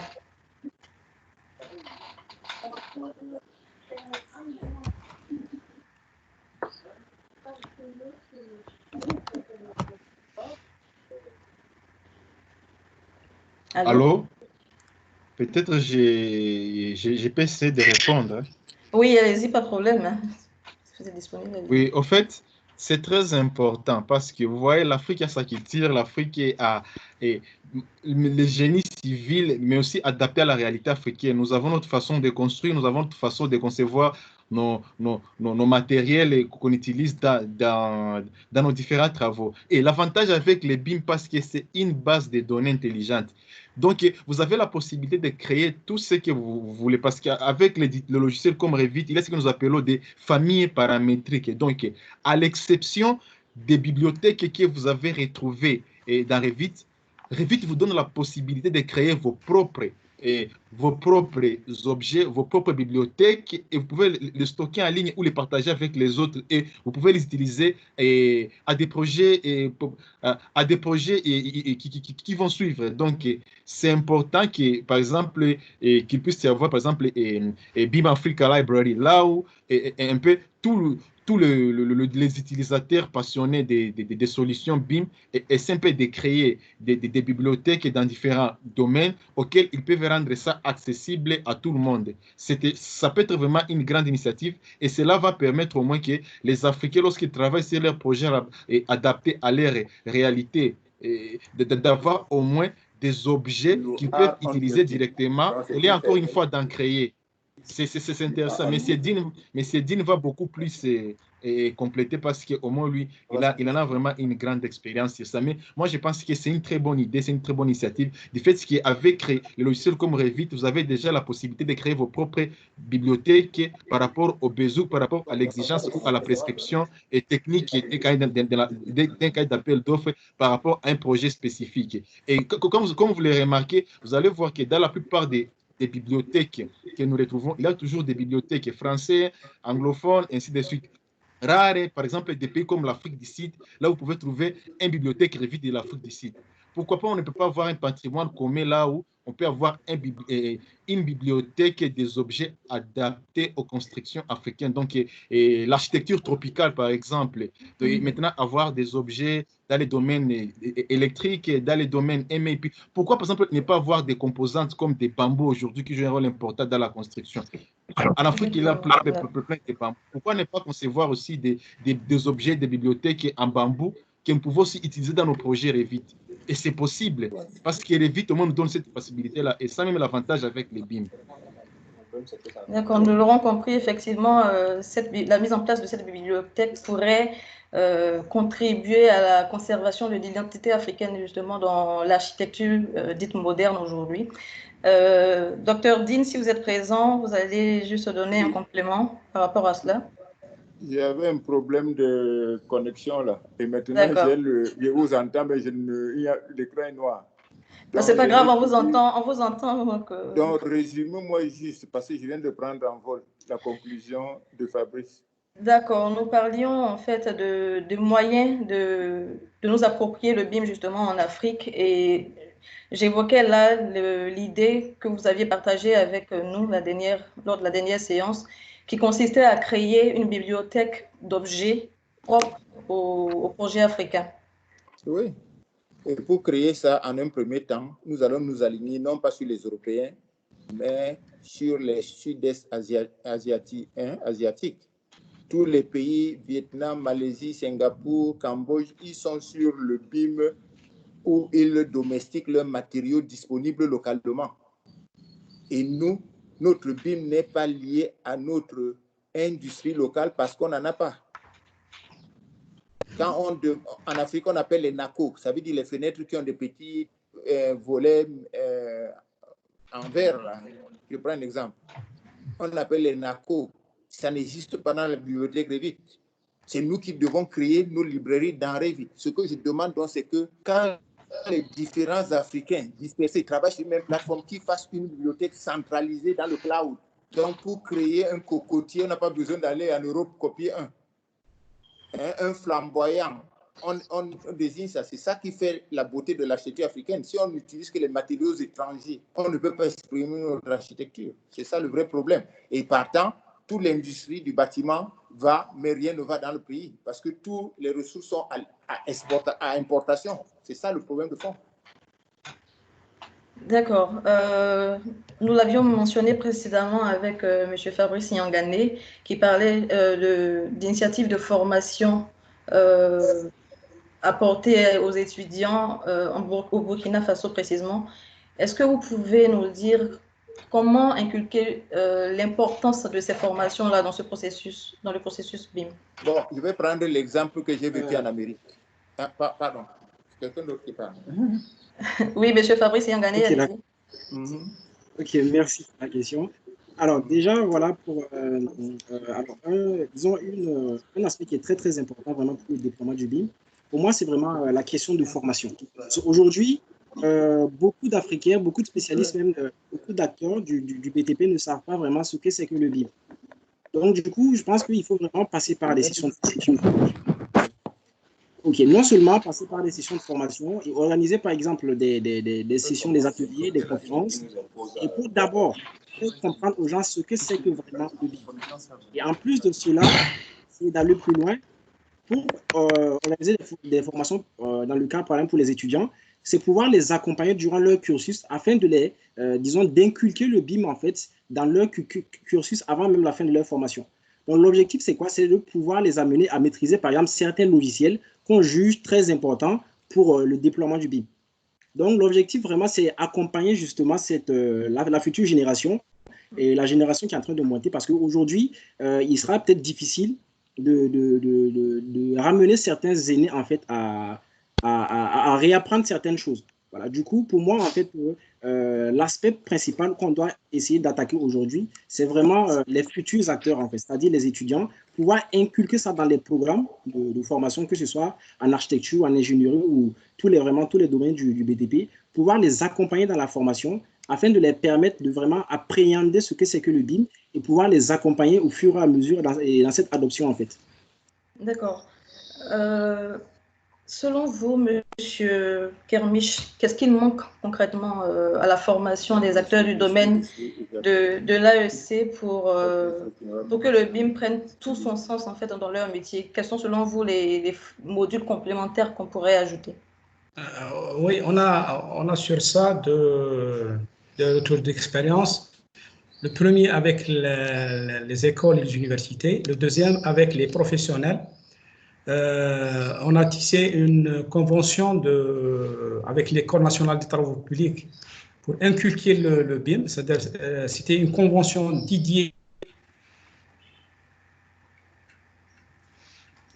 l'école, les ingénieurs et les enseignants, avec les entreprises. C'est-à-dire, on a fait deux rassemblements de conférences, une en 2016 et une en 2019. C'était pour montrer les enjeux de la formation dans le secteur de la construction et l'importance de cette formation. En même temps, essayer de créer des projets de recherche dans ce sens et impliquer les doctorants, impliquer les étudiants dans ce type de projet. Le deuxième axe, avec les professionnels, cette expérience elle peut être aussi échangée avec les groupe algérien, le groupe Amenhid, qui est spécialisé en ouvrage hydraulique, la formation de 18 BIM managers avec l'Institut Zuguerat de Barcelone, une des institutions spécialisées dans la formation en BIM management. C'est une formation de BIM manager, master professionnel en BIM management, où dans cette formation, le candidat il aura tout le contenu pour gérer un méga projet, pour gérer des projets en BIM, en full BIM même. C'est-à-dire même il y a la partie pratique, c'est des stages dans des projets réalisés en BIM, et en même temps il y a des rencontres et des BIM communautés pour échanger tout ce qui est dans l'éducation et la formation. D'accord. Docteur Dean, est-ce que vous avez quelque chose à apporter encore Je me battais avec mon écran. Maintenant, rappelez-moi la question. C'était en fait de savoir quels sont selon vous les modules complémentaires à apporter à la formation d'ingénieurs et d'architectes en Afrique pour le BIM. Première chose, je dirais qu'il n'y a pas encore d'architecture africaine moderne. Aussi simple que cela puisse paraître. Parce que quand les jeunes Africains se gargarisent de l'idée que, comment s'appelle le duc anglais là, le Ghanéen, non, Je parle de notre baron anglais là, qui est architecte du MOL, Adjaye. Adjaye est un architecte britannique. Il n'est pas un architecte ghanéen ou nigérien. Donc, ce sont les Européens qui l'ont lancé dans leur univers. Nous devons réformer notre enseignement pour qu'on sache quel type d'architecte nous voulons. Moi, je déclare que les architectes africains qu'on a formés en Europe ou en Afrique, comme Erzas, n'ont pas été formés pour affronter les problèmes d'aujourd'hui, qui sont les productions de masse. On les a formés pour faire des petits projets. C'est pour ça que tous les projets, grands projets en Afrique, on va chercher les Chinois, les Américains, n'importe quoi, pour nous endetter davantage. Donc, la formation technique ne commence pas à l'université quand on veut faire architecture, ingénierie. C'est dans les écoles primaires que les jeunes Coréens apprennent à programmer à partir du cours élémentaire 1. Dans les lycées, au Nigeria, les enfants apprennent la robotique. Ce n'est pas quand ils découvrent le bac qu'ils vont aller dans une école d'ingénierie qui vont commencer à découvrir que la programmation existe, la robotique existe. Donc, nous devons réformer entièrement notre système d'éducation pour le copier d'abord aux pays émergents et non pas aux modèles européens. La deuxième chose, au sujet des doctorants, les pays émergents ont des listes de sujets de recherche pour leurs étudiants où qu'ils soient dans le monde. Et c'est comme ça qu'on les supporte. Les étudiants africains systématiquement choisissent le sujet qui leur plaît, comme la plateforme BIM qui leur plaît. Conclusion, ils ont beau avoir des doctorats, ils ne servent à rien à la société. Ça, c'est ma conclusion. C'est pour ça que je suis radical dessus. Les étudiants africains peuvent performer comme n'importe qui dans le monde. Donc, il n'y a pas de raison qu'on vienne nous pratiquer du paternalisme en disant que être autocar, c'est déjà bon pour vous. Je refuse cette argumentation, cet argumentaire-là. C'est clair pour moi. Monsieur Bara, quel conseil donnerez-vous justement à ces jeunes encore en formation pour réussir à s'insérer dans ce monde professionnel qui se réinvente aussi rapidement et être véritablement utile à leur continent dans le processus? Bon, le conseil que je peux leur donner, c'est l'Afrique a des grands défis et c'est à nous de les relever. On doit beaucoup travailler, n'attendons pas que la technologie vienne à nous, mais c'est à nous d'aller vers la technologie. Bien qu'il n'y a pas toutes ces possibilités-là de faire des apprentissages, mais quand même, il y a des jeunes, par exemple, comme nous essayons au moins de faire des contenus scientifiques sur les solutions BIM sur YouTube, du fait que ces jeunes-là qui n'ont pas accès à des formations, quand même, ils peuvent apprendre au moins l'essentiel, au moins avoir une idée de ce que peut faire les BIM dans les domaines du génie civil, de l'architecture.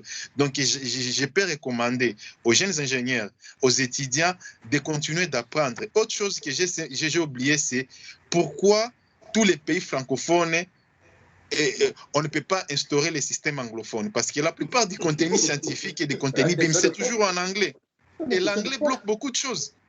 Le fait là de ne pas d'abord connaître l'anglais vous permet d'abord d'être limité. La langue limite la région francophone de l'Afrique de migrer vers la transformation numérique. Parce que la plupart des éditeurs utilisent la langue anglaise. Alors le fait d'abord que vous allez, comme M. Kermiche a dit, il n'y a pas que seulement Autodesk. Il y a des entreprises comme Trimblr qui ont de très bonnes solutions comme Tekla pour les domaines de construction métallique. Nous avons Sophistic pour les ponts et autres. Mais les logiciels sont en anglais. Le fait d'abord, la langue bloque beaucoup de choses. Donc, il faut d'abord que les jeunes comprennent une chose, qu'il faut qu'ils apprennent d'abord l'anglais. Ils doivent comprendre l'anglais parce que l'anglais est inévitable dans le domaine du génie civil. Les jeunes veulent être compétitifs et sur le marché de l'emploi. Il faut qu'ils migrent vers les BIM, mais comprennent une chose, pour bien maîtriser les BIM, il faut au moins avoir un minimum de connaissances en anglais. Parce qu'avec l'anglais, vous avez au moins cette facilité-là d'apprendre beaucoup de choses. Il y a beaucoup des informations très sensibles et très importantes qui sont en anglais. Des très bons livres sur le domaine du génie civil, sur les BIM, qui ne sont uniquement en anglais. Par exemple, il y a un livre là, un livre là qui est tellement célèbre, A Practical Guide to Adopting BIM in Construction Project. C'est un très beau livre, mais quelqu'un qui n'est pas encore une expérience à lire ce livre-là, ça vous permet de comprendre au moins c'est quoi les BIM, les processus, comment on peut adopter les BIM dans le domaine des constructions. Et là, maintenant, quand vous allez faire des applications avec des logiciels, vous allez vous adapter. Donc, j'appelle aux jeunes Africains de s'auto-former. Donc, l'université, quand vous avez étudié, quand vous avez des diplômes, ce n'est pas seulement uniquement pour trouver des emplois et travailler dans des petits chantiers. Parce que le défi qui est là, le fait que l'Africain n'a pas compris le rôle de BIM, vous finissez en génie civil, mais vous êtes en train de suivre des petits chantiers de construction là, et ici au quartier. Donc, on n'arrive même pas à vous différencier entre vous, un ingénieur civil, et un maçon. Ça, c'est un problème grave. Or, vous êtes fait pour des recherches. Quelqu'un qui a fait le génie civil, quelqu'un qui a fait la polytechnique, et puis vous finissez comme superviseur des travaux de construction. Comme M. Dine a dit, nous sommes faits pour de grands projets, des ponts, des viaducs, des chemins de fer, des tunnels, et nous avons que des théories. Le BIM, pour nous, ça doit être quelque chose qui va nous permettre à utiliser cette technologie-là pour au moins être compétitif et construire notre propre Afrique. On ne peut pas construire notre propre Afrique en se basant uniquement sur une seule langue. Normalement, tous les pays francophones doivent être bilingues. Ça, d'abord, c'est un facteur important si nous voulons vraiment implémenter les BIM. C'est très important. Donc, lisez beaucoup plus. Donc, le problème encore avec la jeunesse africaine est que quand ils finissent les études, ils croisent les bras, ils se disent « Ok, je suis déjà un ingénieur civil ». Ils oublient une chose que c'est après avoir fini les études que les grands défis commencent. L'apprentissage ne finit jamais pour un ingénieur. Un ingénieur civil apprend chaque jour parce qu'il y a de nouvelles opportunités, il y a de nouvelles matières, il y a de nouvelles découvertes et l'ingénieur doit être à jour. On ne peut pas construire l'Afrique si on est archaïque. On doit être à la pointe de la technologie. Et pour être à la pointe de la technologie, beaucoup de recherches sont uniquement en anglais. C'est après 10 ans ou 15 ans que vous pouvez trouver des versions françaises. Et nous, Africains de la région francophone, on doit comprendre une chose. Avec les BIM, c'est avoir des minimums de notions d'anglais. Quand on a vraiment la langue anglaise, on a au moins une notion, on peut faire beaucoup de choses. Et le BIM n'est pas de la magie. Tout le monde peut apprendre parce que nous, on n'a pas fait de la magie pour comprendre ça et l'utiliser. C'est juste comprendre que quand on est africain, on est architecte, on a fait le génie civil, l'apprentissage ne finit jamais. Il faut apprendre chaque jour. Et ceux qui ont parlé de l'Archicad, c'est bien. Mais avec l'expérience que j'ai, quand j'utilisais Archicad, et au niveau de la fac, et en fait, je ne le trouvais pas vraiment intéressant pour moi parce que je ne faisais que les DD d'Archicad et puis je travaille avec SketchUp ou autre chose. Archicad, c'est vrai qu'on parle de BIM avec Archicad, comme M. Dine a dit. Archicad, on l'a déjà vendu à un autre éditeur. Et le BIM d'Archicad est archaïque. Le BIM avec Archicad, c'est très ancien. Mais avec des solutions comme Revit, le BIM a évolué. Et tous les éditeurs aujourd'hui que je vous parle développent des solutions BIM appropriées, adaptées avec Revit. Et je peux appeler à tous les architectes, tous les ingénieurs de maîtriser des logiciels comme Revit et bien d'autres. Et avec les BIM, c'est comme ça que la jeunesse africaine, on ne peut pas construire l'Afrique si on est archaïque, on doit apprendre chaque jour. C'est ça un ingénieur. Donc, si vous voulez être bon dans le domaine BIM, efficace, étudiant ou ingénieur ou architecte, on doit accepter encore une fois de poser nos faits sur les chaises et continuer d'apprendre. C'est très important vraiment l'apprentissage. Effectivement, c'est important, nous l'avons compris, effectivement, besoin de formation, ne pas s'arrêter forcément aux formations de base que nous avons reçues et s'ouvrir également à la langue anglaise qui nous offre plus ou moins de facilité d'accès à certaines bases documentaires, on dira. Monsieur Kermiche, oui, je peux. Est-ce que nous allons progresser rapidement vers... nous sommes toujours dans le même cadre, hein, dans le sujet du BIM. Nous voulons vous demander justement, est-ce qu'il y a aujourd'hui un taux d'implémentation du BIM sur notre continent? Parce que nous voulons passer à une phase de partage d'expérience pour montrer que le BIM, c'est quelque chose de concret et qui peut se faire également en Afrique et qui a déjà commencé, même je le dirais. Est-ce qu'il y a aujourd'hui un taux d'implémentation du BIM dans notre continent? Est-ce que vous pouvez brièvement donner quelques exemples concrets de réussite et de mise en œuvre du BIM sur des projets en Afrique? Oui, sur ce point, avant de répondre à la question, juste très rapidement, s'il vous plaît. Très rapidement, j'ajoute sur le point de la formation. On a initié en Algérie des thèses de master sur le BIM, c'est-à-dire c'est une introduction à la recherche. Ça aide les étudiants, depuis 3 ans, ça aide les étudiants d'introduire le monde du BIM. C'est très important d'initier des thématiques sur le BIM dans le cadre des masters universitaires, académiques. Ça, c'est le point de la formation. Maintenant, pour le taux d'implémentation du BIM en Afrique, je parle beaucoup plus en Algérie. C'est-à-dire, on a un taux, on peut dire, qui ne dépasse pas les 5%, on peut dire ça. C'est-à-dire, avec les 2 ou 3 projets qu'on est en train d'initier, c'est-à-dire, ça ne représente même pas les 3% sur les bureaux d'études et les organismes qui existent en Algérie, mais Oui. avec les événements... C'est un début, oui. C'est un début, oui, c'est un début. Mais quand même, c'est-à-dire déjà depuis 3 ans qu'il y a des conférences, il y a des séminaires, il y a des workshops sur le BIM. Déjà, la culture, ça commence à s'inculquer. Déjà, c'est très important. Maintenant, c'est-à-dire pour les dimensions sur lesquelles on doit travailler, c'est-à-dire il y a les organismes publics, il y a les universités, il faut tisser des relations avec les universités pour introduire et implémenter le BIM parce que c'est les incubateurs des futurs, on peut dire, ingénieurs et architectes. Donc, pour vraiment réussir la transformation digitale, il faut travailler sur l'axe des organismes publics, il faut travailler sur l'axe des professionnels, des PME, des bureaux d'études, et en même temps des universités, des centres de recherche, et en même temps avoir des relations avec les labos de recherche, initier des projets dans ce sens. Ce qu'on a fait en Algérie, on peut dire qu'on est dans le début de cette aventure qui est l'aventure BIM. Donc pour l'Afrique, mais on peut, ce que j'ai dit auparavant, c'est-à-dire en Afrique, on a des potentialités par rapport à d'autres continents qu'on peut exploiter si on va travailler dans ce sens et savoir comment exploiter ces ressources, surtout la ressource humaine.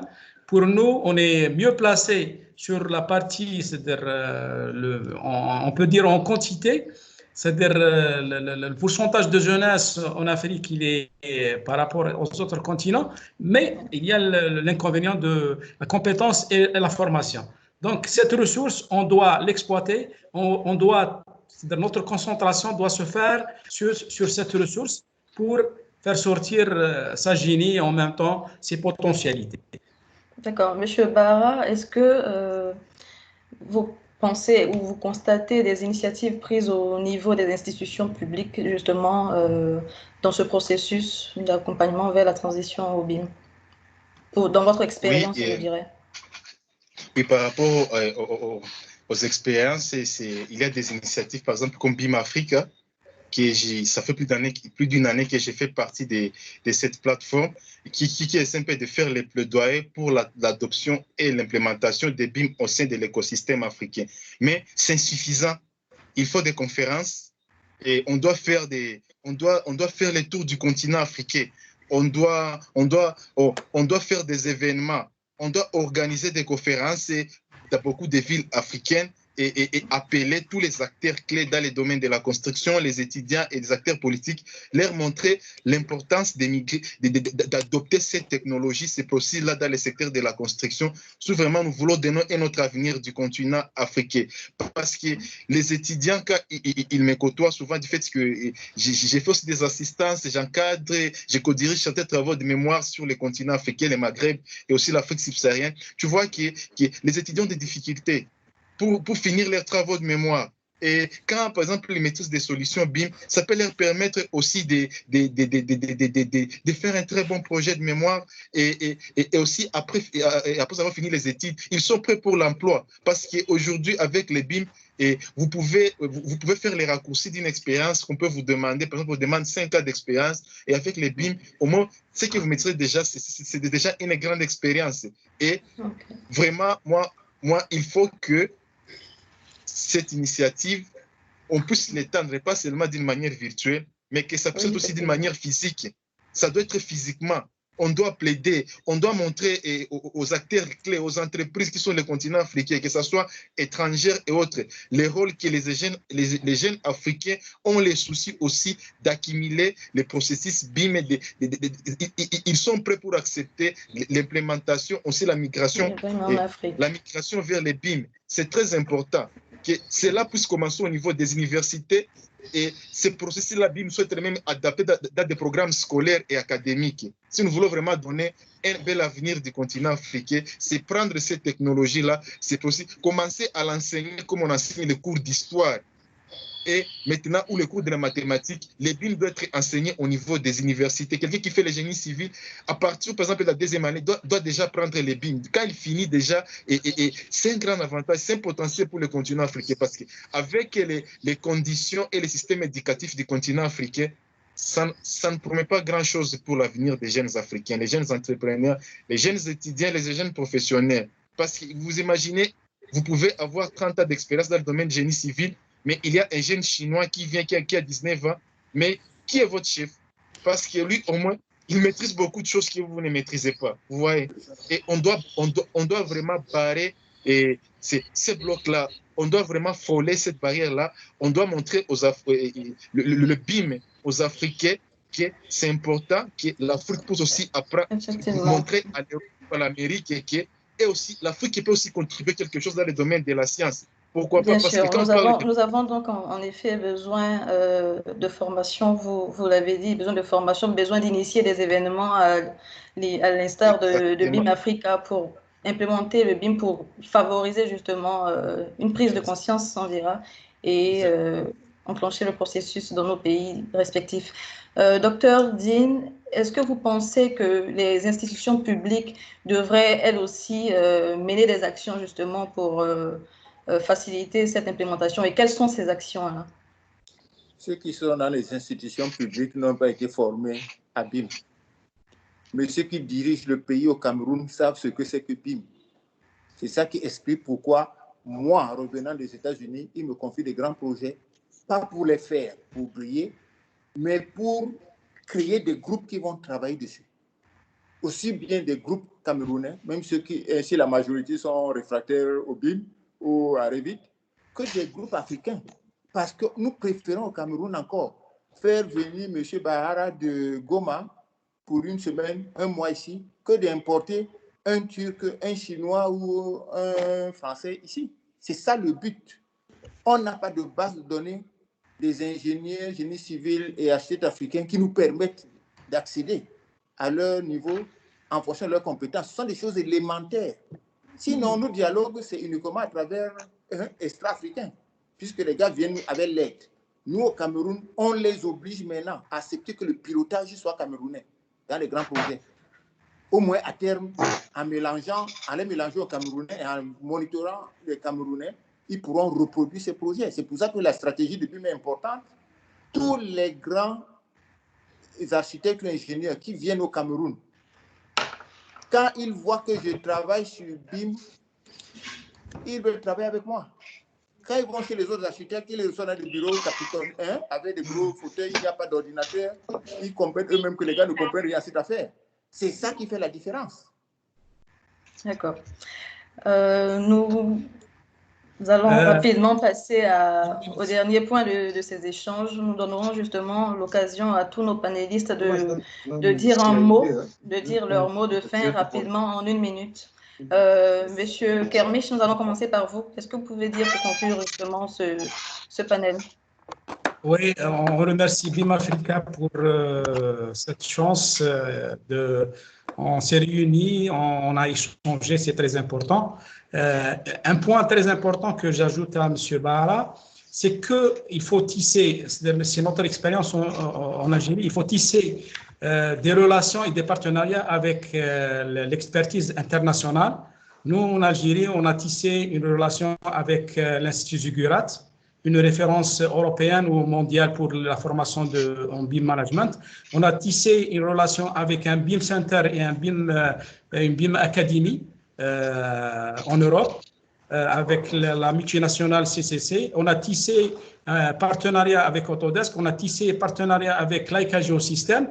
Donc, parce que le marché africain, ils ont besoin de nous et en même temps, on a besoin d'eux.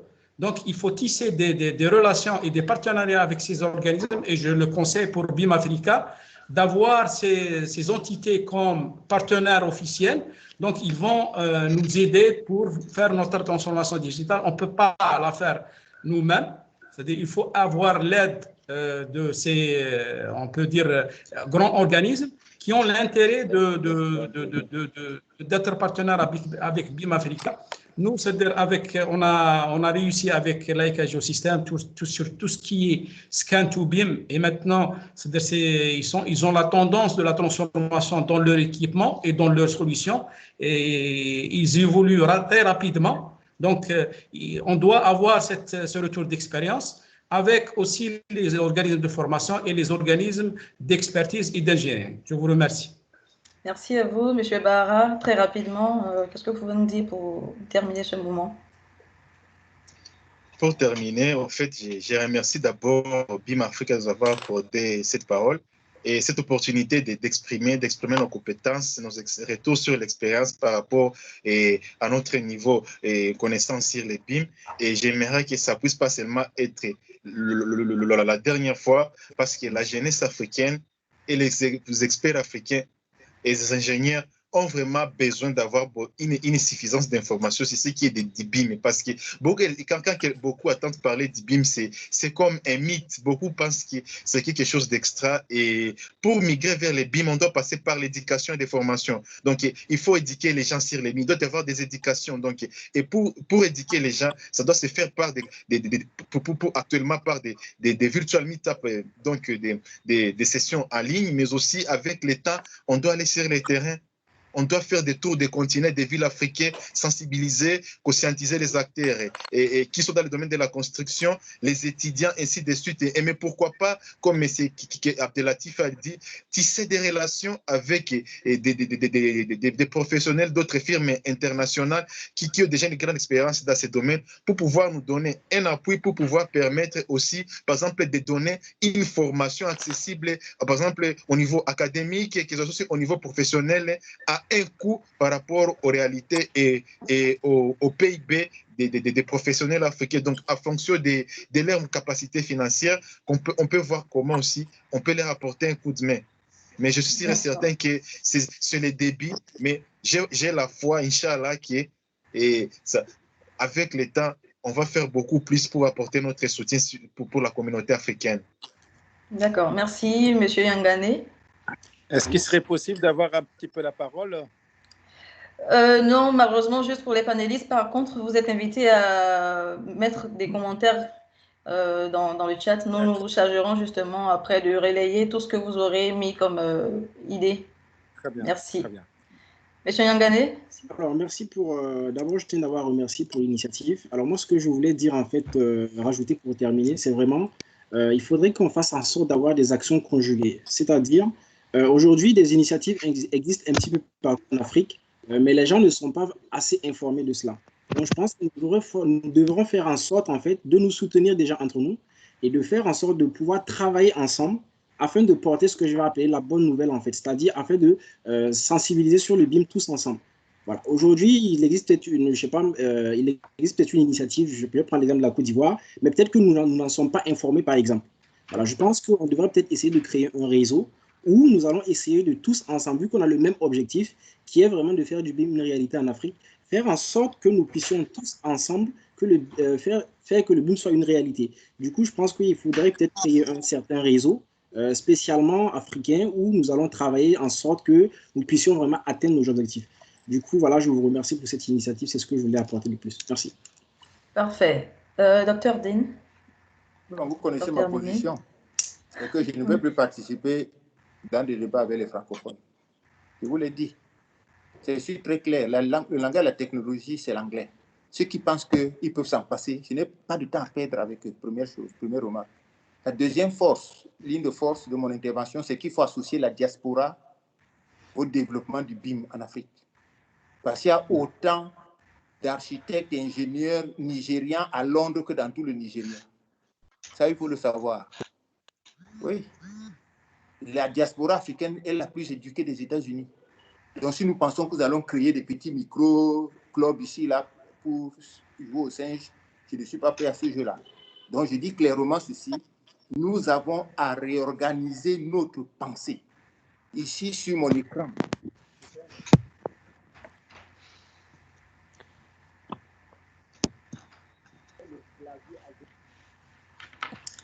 Nous vous entendons faiblement, Monsieur Dean. Voilà le clavier en Europe. Le clavier asiatique est utilisé en France et une partie de la Belgique. Donc, ça en dit long sur la mentalité des francophones. Vous comprenez un peu? Nous devons revisiter toute la chaîne de production de la pensée. Et cette pensée s'applique aussi bien dans le bâtiment que dans les autres domaines de la vie sociale africaine sans lesquels on ne peut pas émerger. On ne peut pas guérir le Covid avec la nivaquine seulement. Le Covid est un peu plus dur que la nivaquine. On ne peut pas rentrer dans le BIM for Africa en singeant le BIM européen ou américain ou truc. Il faut qu'on pense avec nos têtes. C'est ça, en fait, le but de mon intervention. D'accord. Nous vous remercions tous pour ces échanges, surtout d'être restés jusqu'à la fin.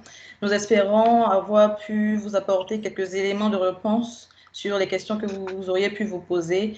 Et pour toutes les personnes qui auraient voulu interagir directement avec nous en vidéo. Oui, tout à fait, ouais. C'est un peu regrettable. Oui, malheureusement, nous sommes pris par le temps, dommage. mais ce n'est pas la dernière session, comme nous l'avons dit en entrée de jeu. Nous aurons d'autres événements de ce type et nous vous invitons donc à contacter BIM Africa pour vous inscrire et pouvoir éventuellement participer aux prochaines sessions. Merci en tout cas d'être resté avec nous et merci pour votre compréhension aussi. Et voilà, restons soudés et pour ce processus, nous avons tous besoin les uns des autres. Merci et très bonne fin de journée à tous. Et vive l'Afrique. Monsieur Basile, présentez-vous quand même. Oui, ben écoutez, c'est déjà merci de me donner cette opportunité-là. Donc, je suis directeur général de l'entreprise Air Concept Industrie. Nous sommes basés à Logne. Et donc, je suis ingénieur arts et métiers et j'ai fait un master BIM à l'école des Ponts. Conception intégrée et cycle de vie du bâtiment et des travaux publics. Effectivement, le BIM, pour moi, c'est quelque chose d'important. La transition numérique, c'est inévitable. Et pour moi, ça reste aussi, je pense, aussi une vraie opportunité aussi pour le continent africain. Effectivement, ça m'a très vite intéressé quand j'ai eu l'invitation de vouloir participer. Donc, j'ai beaucoup écouté. Effectivement, le BIM, déjà à la base, c'est un partage. On ne va pas l'oublier. Donc, effectivement, on ne peut pas se passer des autres. C'est-à-dire qu'à l'international, ceux qui sont à l'extérieur, que ce soit la diaspora ou ceux qui sont sur place sur le continent, inévitablement, on doit tous travailler ensemble et on doit tous partager les informations pour développer le BIM sur le continent africain. Mais bon, effectivement, j'aurais beaucoup à dire, mais là, c'est la fin de l'émission. Écoutez, j'attends la prochaine session. Ce sera avec plaisir d'être invité et puis pour pouvoir échanger. Sachant qu'aujourd'hui, nous sommes dans un processus qui est similaire. Aujourd'hui, notre entreprise est spécialisée dans tout ce qui est câblage aéronautique. Et nous sommes dans le PLM. Et il y a une vraie convergence entre le BIM et le PLM. Et donc, effectivement, le débat est très large. Je serais ravi de participer aux prochaines et puis échanger avec vous. Parce qu'aujourd'hui, oui, c'est un vrai plaisir. Et j'étais ravi de vous entendre tous. J'ai pris beaucoup de notes. Et à suivre. À suivre. Merci. Le plaisir était pour nous également. Et nous vous contacterons sans faute pour les prochaines sessions. Je ne sais pas si je peux me présenter, moi. Excusez-nous, vous pouvez toujours continuer dans le chat, mais pour la session, c'est terminé là. Nous en aurons d'autres, ne vous inquiétez pas. Merci. Ok, bye et bonne soirée à tout le monde. Merci pour la disponibilité de chacun de nous pour cette session. À la prochaine. À la prochaine. Oui. Nous, on continue à communiquer par email. Ok, monsieur Dino, continue à communiquer par email. Non, n'hésitez surtout pas, au contraire. On peut continuer à communiquer. J'espère qu'on aura votre contact parce qu'on travaille. Monsieur Basile, ça fait vraiment un honneur pour nous de faire votre connaissance. Ça nous ferait énormément plaisir prochainement si vous fassiez une intervention. Moi, j'ai une très grande expérience dans le bâtiment avant d'arriver dans l'aéronautique. J'ai travaillé plus de 21 ans sur des projets aéroportuaires et j'ai fait beaucoup d'ouvrages d'art, j'ai fait beaucoup de bâtiments. Et effectivement, l'intérêt du BIM, je le vois effectivement. Et il y a beaucoup à dire et je serais vraiment ravi de partager mes expériences et de bénéficier aussi de vos expériences. Voilà. C'est très important, vraiment. Tu seras le bienvenu, vraiment. Nos adresses, je vais de les mettre dans les chats. On peut rester en collaboration, même en contact, et après même ces webinaires et après cette session, vraiment. Et vous pourrez voir prochainement dans une session, vous voir intervenir. Ça sera plus qu'une joie pour nous de voir quelqu'un qui a une solide expérience comme vous et de donner son point de vue et partager avec les professionnels et la jeunesse africaine. Ça sera pour nous un grand honneur de vous revoir parmi nous, M. Basile. Merci beaucoup vraiment pour cette volonté-là, vraiment. Merci d'avance. Non, c'est un plaisir. Ouais, bonjour à tous.